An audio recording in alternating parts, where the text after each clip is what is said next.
Hey everybody, good job on making it through the midterm.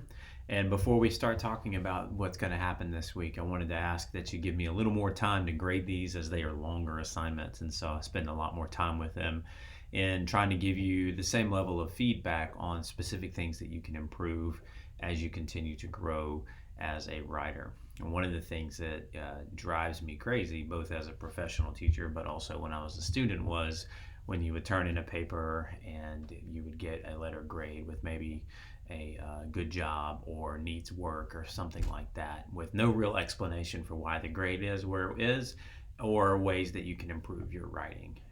And so I want the feedback process for the exam to include some good feedback that you can use going forward. Now, as we transition into the second part of the semester, we're making a big jump from the the medieval times, which is Old English and Middle English time frames, to the Renaissance, and then a little bit further beyond the Renaissance. Now, I'm particularly excited about this because all of my research and background in literature is in the English Renaissance. And I can, if you're interested, I can send you some more stuff about the very specific thing that I worked on, the author that I worked on that we're not really studying in this class, oddly enough. But he's not all that relevant for a big survey discussion. But if you're interested, I'm happy to send you that way.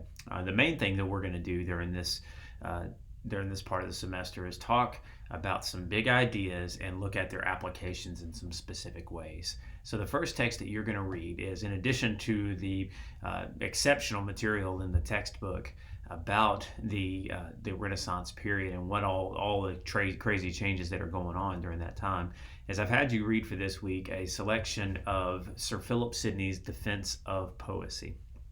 This is an essential work for this time frame, and really its reverberations have continued on through literature even today. And so Sidney's basic idea that literature has the capacity to prompt virtue, to inspire people to virtue greater than history, greater than philosophy, because of its innate ability to teach and to delight.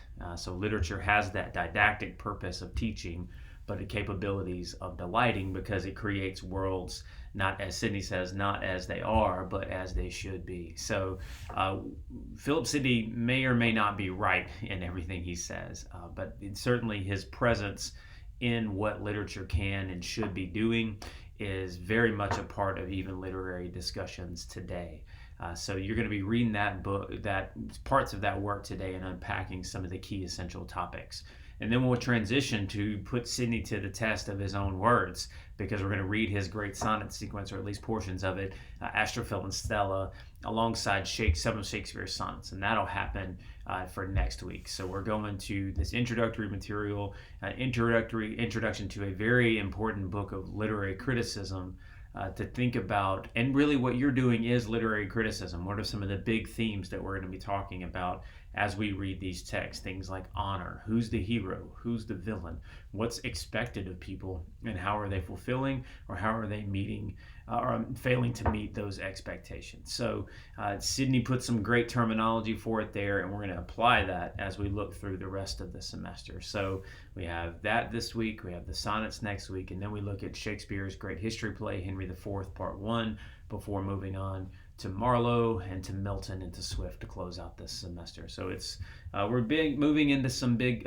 territory here, but I think you've got the pattern of what we're trying to do as we move forward this week and throughout the rest of the semester. So good luck. Everything should be there in the for this week section. If there's any reason or any issue at all with the with what's posted there, let me know. We're back to the regular schedule of discussion board posts are due by Monday or Friday, and comments are due by Saturday. I'm really excited to see what you think of these texts, as I have my background in them, but I'm always hearing new perspectives, and I think I learn something every semester from the students, especially in this area, which it seems weird because this is where I have the most expertise, but it's always great to get a fresh set of eyes through your perspective.